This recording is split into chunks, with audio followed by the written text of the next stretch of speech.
Hello guys, Winston here. Most of you know that I am a huge aerospace nerd, and ever since I got to see a rocket launch in person, my obsession with all things gravity-defying has been stuck in overdrive. After the Falcon 9's triumphant return to flight a couple weeks ago, I decided to make something SpaceX inspired to show off around the house and at work. Making a new set of drink coasters is something I've had on my to-do list for quite some time, and I thought it would be a perfect opportunity to celebrate the stars of SpaceX's reusable rocket ambitions, the autonomous spaceport Droneships. Little did I know just how many pitfalls awaited me in this project. To kick things off, I opened up Fusion 360 and eyeballed the profile of the Droneship's deck. The profile was scaled such that the width of the coasters was about 4 inches, and the height was around 2.75. That to me seemed like an appropriate coaster-ish size, slightly larger than a playing card, but I would later realize that it needed to be scaled up. I then eyeballed the concentric painted deck markings, making sure that they were thick enough to accommodate a 1/32 inch end mill. For the central X, I wanted a clean reference image, so instead of looking for a head-on picture of a drone ship and correcting for distortion, I just used the SpaceX logo as a template. I used line segments to approximate the faceted parts of the X, and spline curves to approximate the parabolic bit. Because I'd be cutting with an end mill of finite thickness and not a laser, I couldn't engrave the X all the way out to its point, so to cheat it, I ended up artificially widening the separation between the splines. This way I could cut most of the way to the point. I made the conscious decision to skip naming my ASTS coasters for 2 reasons. 1, the text would be too small to engrave with a 1/32 inch bit. I'd have to resort to V-carving to do it, which would mean an additional tool change. 2, Fusion 360 doesn't support the creation of text along a curve, and I didn't feel like breaking out a second program like Inventor or Inkscape to do it. So with the design phase completed, I generated a couple 2D toolpaths and exported them to my laptop. Now, the only way my engraving would look remotely good is if there's contrast between the top surface of the wood and the cut faces, and because I valued the natural wood aesthetic, painting the top was out of the question. I prepared a couple pieces of wood in different ways to experiment with creating this contrast. I tried light and dark stains as well as a charred finish with a torch. As I kind of expected, the stains didn't work well. I got non-uniform penetration into the grain of the wood, so the faces exposed by cutting looked blotchy or diseased. It's too bad because I thought the ebony stain was a pretty good approximation for the deck of a drone ship. After these tests, it was clear to me that the flame finish was the way to go. Unfortunately, during my first attempts at cutting out a coaster, I noticed something was off. My stock wasn't laying flat, and as a result the depth of my cuts was inconsistent. For my second test, I clamped my wood board in the middle to flatten it against the table. If my wood was going to bow, I wanted it to be concave down.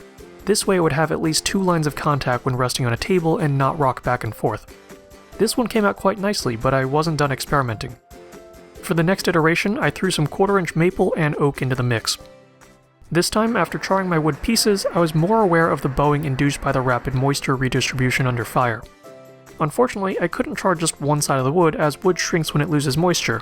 A board charred only on one side would always be concave up, so I applied a flame finish to the backside as well. In my head, this had the potential to negate the bowing that I saw from my first pass with a torch, but because of the non-isotropic behavior of wood across its grain, it'll always bow in one direction more than another. Thin boards aren't very dimensionally stable, and the oak that I'd picked up at the hardware store was particularly susceptible to distorting. To make my life easier at the CNC and the finished products a little nicer, I tried straightening out my boards before cutting. I put a pan of water in the oven and threw my boards on the rack above. I give the boards half an hour to steam and then clamp the pieces between some MDF. Unfortunately, the oak was extremely uncooperative here and cracked almost immediately. The magnitude of the bow was just too great. I'd have to proceed with just the pine and the maple. If anyone has suggestions for straightening out severely warped wood, please do chime in below. While I'd been waiting for my wood to dry, I tried out one of my throwaway test coasters and realized that it looked a little undersized with a standard mug on it. I was expecting some overhang because of the long aspect ratio of the ASTS, but this was more than I wanted. I went back into Fusion 360 and scaled up my model by 7%, bringing the total height to 3 inches. After further testing, I decided I could go larger still, so I deviated a bit from the actual aspect ratio of the drone ship by making the profile slightly more square than in real life, and also upping my scaling factor to 110%. This will be the final iteration of my design, designated ASTS Coaster 1.2 full size. For efficiency's sake, I patterned out my toolpaths so I could work on multiple coasters simultaneously and minimize my tool changes. With my maple boards cut down to convenient lengths and fixed in my CNC, I began cutting out my first set of coasters. I started with a 1/32 inch end mill for the detail work and switched to a 1/16 inch end mill for the final cutout. When my program's finished, I cut through my work holding tabs with my Dremel and sanded the edges of my Droneship coasters flush. Fusion 360 conveniently centered my work holding tabs on the long edges, so cleanup was easy. For a little personalized flair, I branded the backs of the coasters with my initials. Then, because I needed a relatively durable finish, I gave my coasters a coat of water-based polyurethane. Unfortunately, this caused more problems. Because of the differential moisture absorption between the coated and uncoated sides, my maple coasters started bowing again. I'm not sure if it was the ambient humidity or the intake of the finish itself into the wood, but I'll be moving to a spray poly in the future for quicker, lighter applications. For this batch, I clamped them up after the poly was dry to the touch to try and take some of the bend out.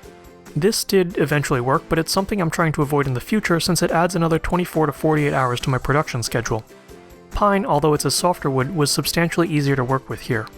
Since the pine boards I got at the store were 25% thicker than the maple or oak boards available to me, it resisted bowing a lot better.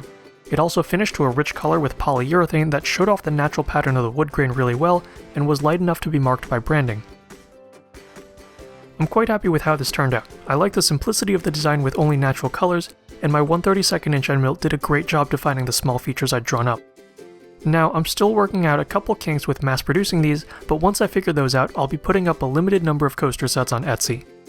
I'll post a video showing my manufacturing workflow when that happens, so keep an eye out for that. That wraps up what I wanted to share for this week. Thank you all very much for watching, and I'll see you in the next video with more CNC related nonsense.